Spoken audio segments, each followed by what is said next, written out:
My name is Jennifer. I'm sitting in a luxurious hotel room at the St. Regis in Denver, warm and comfortable, while my phone is going crazy with notifications. The LinkedIn post I made has gone viral, with over 2 million views in just 24 hours. It's crossed platforms, and the hashtag fair is not fair is trending, but definitely not in the way my mother would have wanted. As I scroll through the comments, I can't help but feel a sense of satisfaction.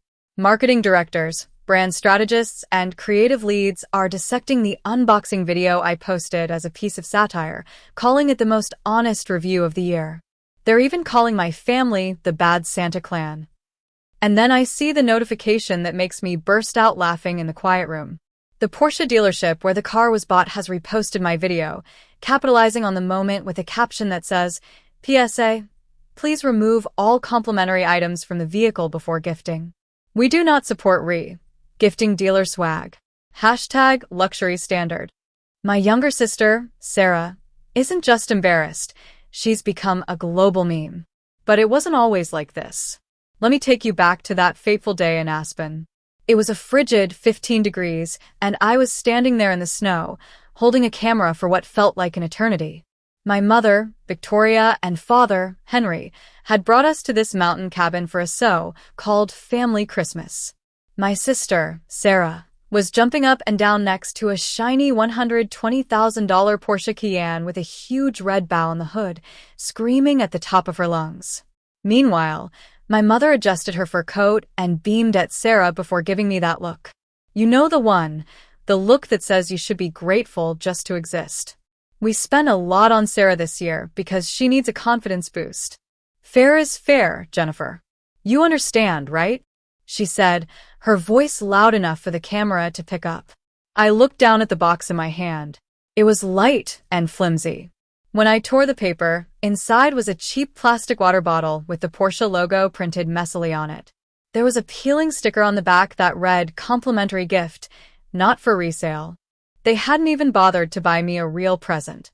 They just took this freebie from the glove box of Sarah's car and called it a gift. I'm a marketing manager for a well-known fashion brand. I'm used to handling image problems, creating stories, and building brands from scratch. Standing there in the snow, watching my mother fix Sarah's hair for the perfect Instagram shot, I realized I was looking at a branding disaster. I decided to give them a show they'd never forget. I walked back to the SUV I'd driven up the mountain, filled with all the luggage I'd packed and the food I'd bought. I pulled out my professional camera and tripod. My mother barely glanced at me, probably thinking I was just getting more angles of Sarah's triumph. I set up the camera in the snow, my hands steady as if by muscle memory. I framed the shot perfectly. In the background was the expensive Porsche, and in the foreground was the cheap plastic water bottle. I hit record and said in a calm, professional voice, "Welcome to a masterclass in family values." On the left, we have a luxury SUV, financed through who knows what means, given to a girl who's never held a job for more than a month. On the right, a promotional plastic water bottle, worth nothing, given to the one who paid for this entire trip. After recording, I sat in the car and posted the video on LinkedIn and TikTok, tagging the dealership, the luxury rental agency, and my professional network of thousands. My mother was still waving at me, asking me to get the right light on the car emblem. Little did she know I was about to expose their unfairness to the world. Then I went back to the cabin to deal with my things. I was assigned to the smallest room with a bunk bed, while Sarah got the master suite.